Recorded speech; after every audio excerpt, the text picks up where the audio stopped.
head konservatiivse Harjumaa jälgijad. On pühapäev, aasta 11. nädala 7. päev ja 2025. aasta 75. päev. Nii et väike juubel Gregoriuse kalendrit arvestavalt. Maarjamaal pulbitseb sisepoliitika, valitsuskriis ja selle järelmid. Maailmas toimuv on aga veelgi keerulisem. Meil on aeg teha traditsiooniline kokkuvõtte nädala populaarsematest postitustest konservatiivse Harjumaa lehel.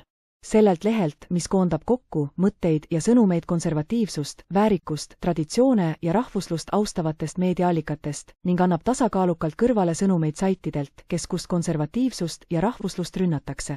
Ikka selleks, et olla teadlikud ning omada terviklikku maailmapilti.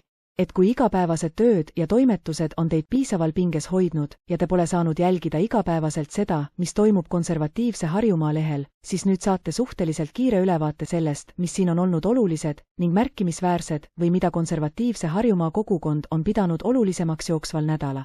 Sellel nädalal, mille viimasel päeval siis täna ja siin me kohtume. Teeme kõigepealt ülevaate ärapäevade kaupa, tuues esile igal päeval meie kogukonna poolt olulisemaks peetud uudised. Ja seejärel saagu kõlama taas see üks ja ainus ehk nädala tegijana esile kerkinud top-uudis, mis oli nädala lõikes absoluutselt kõige loetavam meie lehel. Esmaspäeval lahvatas meie riigis valitsuskriis. Ometigi oli konkurentsitult teistest enam loetud uudis konservatiivse Harjumaa lehel, mitte meie mõranenud ja kildudeks purunenud valitsuse tegemisi kajastav uudis, vaid uudis Elon Muski tegemistest. Nimelt lendas ümber maailma ja tegi sellele 7 tiiru peale uudis selle kohta, et Elon Musk lubas mitte katkestada Starlinki teenust Ukrainale. Kui päev varem ilmutati vastupidine uudis, siis see ärritas paljusid, nüüd siis vastus otsesõnu Muskilt eneselt tema sotsiaalkanali kaudu, et ta ei plaani seda teha.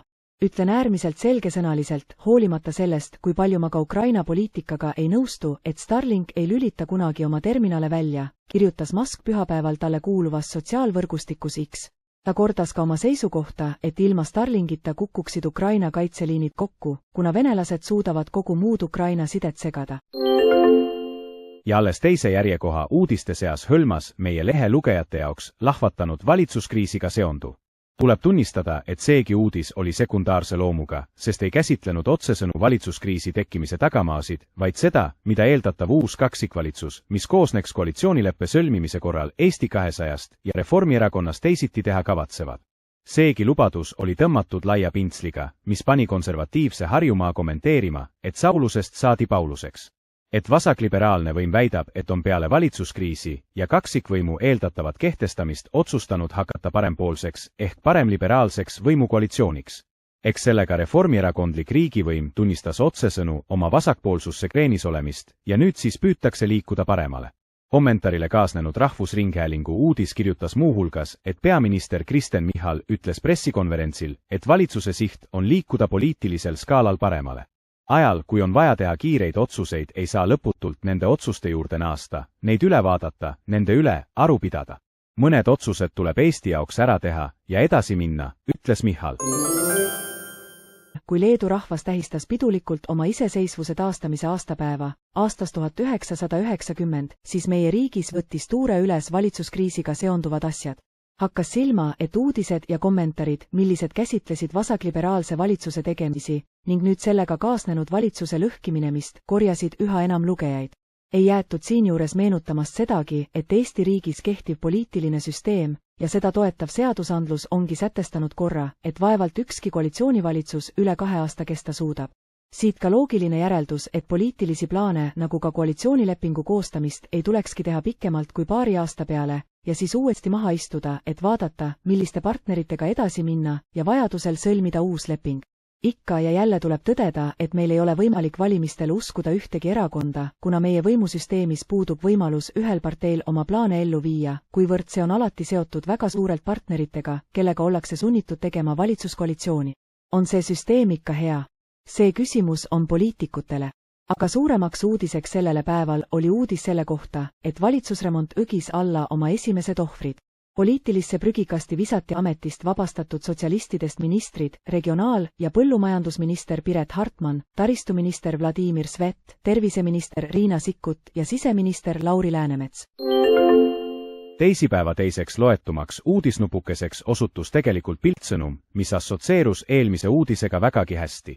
Seda läbi selle, et kui eelmine uudis rääkis sotsialistidest ministrite tagandamisest, siis käesolev uudisnupp tõi välja endise Riigikogu liikme Anneli Otti sajatused oma kunagiste parteikaaslaste pihta. Anneli Ott, olles ka kunagi ise sotsialistide parteis, teab ilmselt hästi, kuidas seal tööd tehakse, mida mõeldakse, kuhu suundutakse. Nii ta siis ka ära torkis sotsialistid, et reastas sotsialistide saavutused valitsuses 10 punkti loendina, mis ilmselgelt ei ole valijates rahulolemist põhjustav. Muuhulgas ta kirjutab: sotsid on teadlikult nende otsuste poolt hääletanud, suurendades seeläbi ühiskondlikku ebavõrdsust ja vähendades inimeste toimetulekut. Nad toetasid Reformierakonna algatusi ainult sellepärast, et valitsuses püsida, hüljates seeläbi oma poliitilised põhimõtted. See näitab ilmekalt, et sotsid on kahepalgelised ja valmis võimu nimel väärtustest loobuma. Ilmapäev oli 12. märts. Muinaseestlased tähistasid seda päeva talve lõpupäevana, mida meie kohalik tänavune pehme talv tunnustas omakorda, võib-olla viimase, kuid väga kauni ja kerge lumesajuga. Ühtlasi teatakse rahvakalendris seda päeva ka korjusepäevana, mis tuleb Rooma paavsti ja püha Gregoriuse nimest, see on pühakust paavsti surmapäev, aastal 604. Pidades aga silmas uuema aja Eestit, siis sellel päeval peeti mitmel pool silmas kindral Jaan Sootsi 145. sünnipäeva. Ka konservatiivse Harjumaa rahvas oli teadvustatud sellest sündmusest, kuid päeva kõige loetumaks ja jagatumaks uudiseks sai hoopis ootamatult kurva sündmuse päev meie rahva ja riikluse ajaloos. See tähtpäev, mida uudis kajastas, oli seotud 12. märtsiga aastast 1934. Seda päeva loetakse demokraatia hääbumise päevaks ja vaikiva ajastu alguseks. Riigivanem Konstantin Päts kuulutas kogu riigis välja kaitseseisukorra. Vabadussõjalaste liidud saadeti laiali kogu riigis ja kõik nende ajalehed suleti. Vangistati ka vapside juhid. Riigi raudteed, post, telefon ja telegraaf läksid kaitsevägede ülemjuhataja otsealluvusse. Suleti Rahvuslik Kultuurklubi ja Eesti Isamaalaste Ühing. Mitmete tunnustatud ajaloolaste hinnangul oli tegemist riigipöördega, mille otsesed ja kaudsed tagajärjed olid meie rahvale, riigile ning demokraatia arengule äärmiselt raskete mõjudega. Uudistes platseerus teisele kohale aga välismaine sõnum, mille edastas Rahvusringhääling, kuid põhjustas konservatiivse Harjumaa lugejate seas kohatist hämmingut ja vastuolulisi reageeringuid. Nimelt teatas meie ringhääling, et USA välisminister Marco Rubio allkirjastas hiljuti korralduse, mille raames USA taastab oma julgeolekuabi Balti riikidele. Meie lugejate nõutuse allika selgitab lahti Riigikogu liige Varro Vooglaid, kes oma sotsiaalmeedia kaudu tehtud kommentaaris märgib antud asja kohta järgmist. Meile teatatakse riigimeedia kaudu, et USA otsustas taastada julgeolekuabi Balti riikidele. Ma aga ei mäleta, et keegi oleks meid informeerinud selle abi peatamisest. Tsahkna just ütles infotunnis minu küsimusele vastates, et julgeolekuabi taastamine näitavat USA pühendumist Balti riikide julgeoleku tagamisele. Mulle paistab aga risti vastupidiselt, et julgeolekuabi ajutinegi peatamine, ilma et sellest avalikkusele teada antaks, on märk, mis räägib sootuks muud keelt. Küsimuseks jääb, mida meile veel ei räägita. Nende asjade taustal tasub mõelda Isamaa eurosaadiku Riho Terrase üleskutsele, et Euroopa riigid kehtestaks USA suhtes sanktsioonid. Ju ei olegi seda julgeolekuabi siis vaja. Konservatiivne Harjumaa omakorda süübis ka sellesse probleemi ja jõudis järeldusele, et see uudis, mis algselt pärineb Läti allikatest, milleks on Läti avaliku meedia ingliskeelne väljaanne, ja sinna omakorda jõudis see Läti välisministeeriumi allikate kaudu, siis nendes allikates tõepoolest räägitakse Rubio otsusest jätkata Balti riikide toetamist, kuid seal ei ole juttu sellest, nagu oleksid need programmid Rubio poolt ka eelnevalt katkestatud või peatatud. Teisisõnu võib olla tegu kommunikatsiooniveaga või nagu ütlevad klassikud, üht koma teist võib aeg-ajalt tõlkes kaduma minna. Päevaseid uudiseid vaadates ei saa üle ega ümber ajaloolis-kultuuriloolistest tähtpäevadest, mis seda päeva puudutasid. Esimene neist olulistest tähtpäevadest puudutas esimese eestikeelse ajalehe ilmumahakkamist 1806. aastal. Teine, kurva juubeli pitserit kandev tähis aga sobitub ka tänasesse kuuma maailma, kus tehakse pingutusi vaherahu saamiseks Vene-Ukraina sõjas. Olgu siis see vaherahu õiglane või ebaõiglane, kuid meenutused kannavad mind tagasi aastasse 1940, sest möödus 85 aastat Moskva rahulepingust, millega Venemaa sõjardite sissetung Soome lõpetati ebaõiglase, kuid vajaliku rahulepinguga. Lõppes venelasi tänaseni häbistav talvesõda. Vene sissetungijad kaotasid moraalselt ja poliitiliselt, kuid said endale ligi 10% Soome rahvale kuuluvatest maadest, mida oma ikke all hoiavad tänase päevani. Aga rääkides konservatiivse Harjumaa populaarseimatest uudistest selle päeva kontekstis, siis tuleb kohe rõhutada, et nagu sekundeerides eeltoodud talvesõjale lõppu teinud rahulepingu mälestusele, olid selle päeva esiletõstmist väärivad uudised seotud samuti rahulepinguga. Õigemini selle rahulepingu, selle poliitilise koogi küpsetamisega seotud. Meie lugejate jaoks kõige populaarsemaks uudiseks tõusis varahommikune uudis, mis käsitles rašistliku diktaatori tegevust ja tugineti Moscow Timesi tähelepanekutele. Kirjutatakse, et sõjapausi kohta teatavad Kremli allikad, et sellega pole väga kiire. Ajalehe teadeil kaaluvad Kreml mitmeid stsenaariume Venemaa ja USA presidentide Vladimir Putini ja Donald Trumpi kohtumise kuupäevadeks aprillis-mais. Et kõige tõenäolisemaks kohtumispaigaks jääb Saudi Araabia, kaalumisel on ka teised Lähis-Ida riigid ning Moskva soovib kohtumist võimalikult hilja edasi lükata, et saada Washingtonilt järeleandmisi vastutasuks valmisoleku eest lõpetada sõjategevus Ukrainas. Ja ega siis ka teisele kohale platseerunud uudis eelmisest kännust kaugele potsatanud. Selleks sai Postimehe kaudu vahendatud teade koos oma reaktsioonidega, et Venemaa esitas USA-le oma nõudmised sõja lõpetamiseks Ukrainas. Allikad ütlesid uudisteagentuurile, et laias laastus on Kremli nõudmised samad, mida Venemaa on esitanud varemgi Ukrainale, Ameerika Ühendriikidele ja NATO-le. Muu hulgas on Kreml varem taotlenud NATO ukse lõplikku sulgemist Kiievile, võõrvägede mitte Ukrainasse paigutamist. Kreml peab silmas NATO vägesid, sest Vene võõrväed on nende arvates lubatavad. Samuti see, et Venemaa poolt osaliselt okupeeritud alad, sealhulgas Krimm ja 4 Ida-Ukraina oblastit tunnustataks rahvusvaheliselt ning ametlikult Venemaa osadena. Konservatiivne Harjumaa mõistab, et see on tegelikult maksimumplaan ja tähendabki Ukraina tingimuslikku kapitulatsiooni. See oleks selge Venemaa võit, mida oma rahvale eksponeerida, õigustamaks miljoni Vene sõdalase surma selles sõjas. Reedel, nädala viimasel tööpäeval, mis ühtlasi oli emakeelepäev, sai konservatiivse Harjumaa lugejate poolt suurima tähelepanu endale Peeter Ernitsa postitus näoraamatus. Peeter Ernits on värvikas kuju meie poliitmaastikul, kes nii geneetiku, loodustundja, ajakirjaniku kui ka poliitikuna on kogenud suurt tähelepanu. Tema poliitiline trajektoor on heitnud teda rojalistide seast Keskerakonda, sealt EKRE-sse, siis Eesti rahvuslaste ja konservatiivide juurde, ning nüüd on ta purjetanud vabasse, metsikusse, organiseerimata poliitpõllule. Poliitikaga seotud kirjandust on ta samuti viljelenud. Nii näiteks on ta president Arnold Rüütli elulooraamatu autor. Peeter Ernitsat tundvad inimesed väidavad, et tema sulg ei ole nüri ja oodata on peagi nii mõndagi uut, mis valgustavad seiklusi ja juhtumisi nendelt päevadelt, kui Eesti võimupiruka juurde tulid oma osa saama perekond Helmet usaldanud konservatiivid, nende tähelennu algus ja ehk enamatki. Rahvusliku ja mässleva joonega on ta olnud ning selleks jäänud, mida tunnistab omakorda ka tema Facebooki postitus, mis vaatluse all oleval päeval, ehk reedel enim tähelepanu endale koondas. Ja selles postituses ta märkis muu hulgas. Kuna enamikul teist pole olnud ilmselt mahti külastada Valge Maja kodulehte, samuti pole leidnud selleks aega ka meie tublid meediaväljaanded, kes raske töökoorma all vaevlevad, tutvustan teile ise, mida president Donald Trump oma esimese 50 ametis oldud päevaga on Ameerika rahva hüvanguks teinud. Aga täpsemalt saate te kõik lugeda juba konservatiivse Harjumaa Facebooki peegeldusest. Teisele kohale, oluliselt madalamale kohale, kui eelnev postitus, kuid sellegipoolest sinna platseerus Rahvusringhäälingu poolt Eesti poliitilisse meediataevasse visatud uudis, mis tegelikult oli selgelt poliittehniline informatsioon Isamaa esimehelt Urmas Reinsalult. Nimelt teatas tänane, kõige populaarsema erakonna juht, et valitsuskriisis vaevleva ja lõhki plahvatanud reformierakondlaste uude valitsusse Reinsalu juhtimisel ei minda, sest Isamaast ei saa Reformierakonna poliitika legitimeerijat.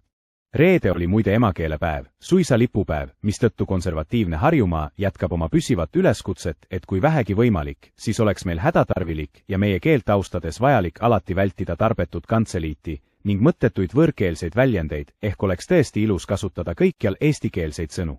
Nagu siinjuures seda uudist kommenteeris konservatiivse Harjumaa austatud kasutaja Evald, siis oleks võinud lihtsalt maakeeles kirjutada, meist ei saa kunagi Reformierakonna sabarakku või kaasajooksikut ja kõik saavad aru. Legitimeerima, legviitne, mismoodi veel, aga ütle kohe selgelt välja, valedel pettustel põhinev ja inimeste vaenulik erakond ja kõik saavad aru. Evaldiga võib igati nõus olla. Vaid teatud sarkastilise noodiga saab lisada, et kui ta kuulaks näiteks šampanjasotsialist Ossinovski igapäevaretoorikat, mis on tiine võõrkeelsetest väljenditest, siis on Urmas Reinsalu öeldu nagu, nüüd tsiteerin Martin Helmet, nagu morsipidu. Võib-olla on tõesti mõne inimese enesehinnang sedavõrd madal, et püüab seda kompenseerida võõramaiste sõnade kasutamise abil, püüdes selliselt tõsta oma egot, kuid olgem ausad, pigem tähendab see seda, et inimese eesti keele oskus on nii väike, et ta ei ole suuteline leidma ega ka kasutama maakeelseid sõnu. Kuid eesti keel on äärmiselt rikas, kaunis ja elav keel. Aga tõesti, head eestimaalased ja eesti kultuuri austajad, konservatiivne Harjumaa kutsub emakeelepäeva puhul taas kord üles, kasutagem esimesel ning igal mõistlikul võimalusel meie ilusat emakeelt, eesti keelt. Et nädal on lõppemas. Nädal, mis oli täis kirglikku võitlust arusaamiste, maailmavaadete ja mõistmatuse teemat, ehk kuidas mõista, mis on hea ja mis on halb. Nädala kandvaimateks teemadeks üldiselt olid kõik, mis kandsid meid Vene-Ukraina sõja lõpetamise radadele või sisemaiselt plärtsatusega plahvatanud Eesti iseseisvusetu Euroliidu osariigi provintsiaalvalitsuse lõppemise vaatlusele. See viimati nimetatud vaatlus on küll näiline ja pisut tragikoomiline, kuid ikkagi kirgi ülesküttev. Jäänud on veel vaid see, et tuua teie ette teated konservatiivse Harjumaa lugejate jaoks kõige olulisematest uudistest laupäeval ja siis anda viimane pallilöök. Laupäev viis meid normaalsuse raamidesse, kus väljapaistvamaks uudiseks ei olnud enam USA presidendi tegemised ega Ukraina sündmused, vaid poodiumikoha hõivas Kohila elaniku Margus Räägu avastus. Ühel kevadisel päeval otsustas ta minna oma aiamaale, mida ta oli hooldanud ja harinud juba aastaid. Ja järsku märkas, et tema maale oli ilmunud oranž märk. See oranž tähis keset tema hoolikalt kasvatatud marjapõõsaid tähistas aga tulevast parklat ja kortermajade ehitusplatsi. See hetk raputas naist hingepõhjani. Täpsemalt saab juba lugeda uudisest endast, mille leiab alustuseks konservatiivse Harjumaa lehelt. Teise koha meie lugejate jaoks hõivas uudis, mis rääkis väga tavalisest, kuid tõeliselt jälgist asjast, venelaste julmusest Ukrainas. Pikalt rääkida siin midagi ei ole, sest ka Eesti rahvas teab venelaste loomupärasest jälkusest nii mõndagi. Lihtne, ei midagi uut, aga äärmiselt jäle. Ja nüüd see viimane tants. Või siis pall. Teatavasti on meile nüüd jäänud viimane pallilöök poliitikanautlejatest tugitooli sportlaste mängulauale lüüa, et nähtavale tuua uudis, milline sellel nädalal absoluutses kokkuvõttes oli meie lugejate jaoks kõige tähelepanuväärsem.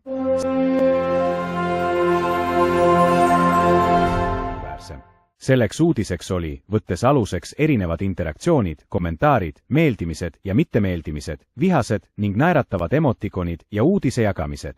12. märtsi artikkel Konstantin Pätsi riigipöördest. Ja nüüd tahan öelda, et olles ära teinud terve töönädala kokkuvõtte ja isegi pisut enam, on siit aeg teile, head konservatiivse Harjumaa jälgijad, öelda tänusõnad.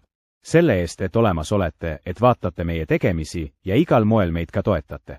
Ühesõnaga, ma tänan südamest kõiki jälgijaid ja püüame piltkasti kaudu hoida teid olulisematest nädalasõnumitest ka edaspidi kursis. Kui teil pole võimalust olla asjadega jooksvalt informeeritud, siis oodake ikka meie pühapäevast saadet, kus me kokkuvõtteid teeme. Suurema huvi korral olete alati oodatud internetiaadressile, mis on ära toodud käesolevaga teie ekraanil, või otsige lihtsalt näoraamatu või Facebooki otsingus sõnapaari konservatiivne Harjumaa. Kohtumiseni järgmisel korral.